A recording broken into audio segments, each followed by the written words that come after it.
চাওক জেলা কালি যদি নিশাৰ ভাগৰ কথা কওঁ নিশাৰ ভাগত এজাক বৰষুণৰ ফলত কি হয় আৰু এয়া এই যিসমূহ বিষয় আচলতে বানপানীৰ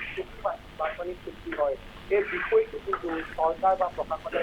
বৰ বিশেষ গুৰুত্ব দিয়া দেখা পোৱা যায় কালি নিশাৰ ভাগত যেতিয়া বৰষুণ আহিছে তাৰ পাছতেই যিসমূহ স্কুল বা কলেজ আছে যিসমূহ আজি দিনটোতে বন্ধ কৰি দিয়া হ'ল কিন্তু যিসমূহ ৰাজপথৰ নলা নৰ্দমা আছে সেইসমূহৰ ক্ষেত্ৰত কিন্তু NTSC হওক বা NCT হওক কোনো ধৰণৰ ব্যৱস্থা গ্ৰহণ কৰা দেখা নাপায় বৰষুণ দিয়ে বৰষুণৰ ফলত সেই ঠাই সম্পূৰ্ণৰূপে পানীৰে ভৰি পৰে আৰু তাৰ পাছত আচলতে NDMCৰ যিসকল বৰষুণৰ ফলত সেই ঠাই সম্পূৰ্ণৰূপে পানীৰে ভৰি পৰে আৰু তাৰ পাছত আচলতে NDMCৰ লোকসকল আহি ড্ৰেইনসমূহ খুলি দিয়ে আৰু তাৰ পাছতহে পানীসমূহ সেই ঠাইৰ পৰা আঁতৰি যায় এই যি সমস্যা এই সমস্যাটো এক দীৰ্ঘদিনীয়া এক সমস্যা প্ৰশাসনৰ বিভিন্ন সময়ত দৃষ্টিগোচৰ কৰি ৰাখিছে ৰাজধানীবাসীয়ে কিন্তু তাৰ পাছতো প্ৰশাসনে কোনো ধৰণৰ গুৰুত্ব দিয়া নাই আৰু ইয়াৰ বাবে যথেষ্ট সমস্যাৰ সৃষ্টি হয় আৰু এই মুহূৰ্তত মই এখন এক ঠাই CPৰ এক ব্যস্ত ঠাই যিহেতু এয়া তাত দেখুৱাই আছোঁ এয়া পৰিৱেশ এয়া কিছু পানী ইতিমধ্যে হ্ৰাস পাইছে আৰু এই ধৰণে লোকসকলে আচলতে পানী তেওঁলোকৰ ভিতৰৰ যি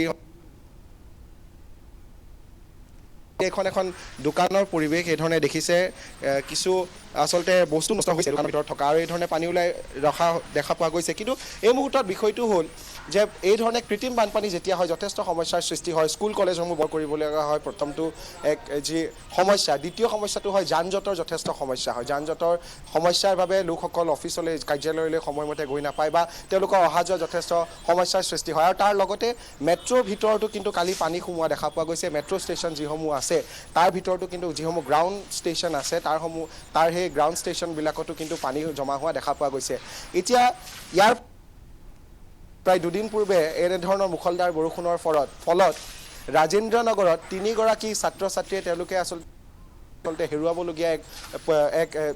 যি পৰিৱেশ হ'ল আৰু তাৰ ফলতে ৰাজেন্দ্ৰ নগৰ সম্পূৰ্ণৰূপে ইতিমধ্যে প্ৰতিবাদী কাৰ্যসূচী তাত ৰূপায়ণ কৰা গৈছিল ছাত্ৰ ছাত্ৰীসকল ওলাই আহিছিল কিন্তু তাৰ পাছতো কালিৰ দিনটোতো কিন্তু যেতিয়া বৰষুণ হ'ল তাৰ পাছতো কিন্তু পানী ভৰি যোৱা দেখা পোৱা গৈছে বৰ্তমান সময়লৈকে কিন্তু ৰাজেন্দ্ৰ নগৰত পানী আছে ওলাই যাব পৰা নাই এইসমূহ সমস্যা কেতিয়া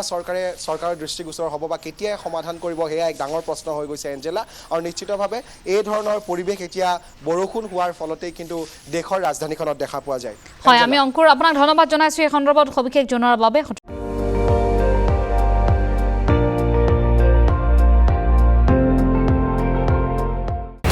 আপুনি চাই আছে ND24 সৰ্বশ্ৰেষ্ঠ নহয় সৰ্বোত্তমৰ দৌৰ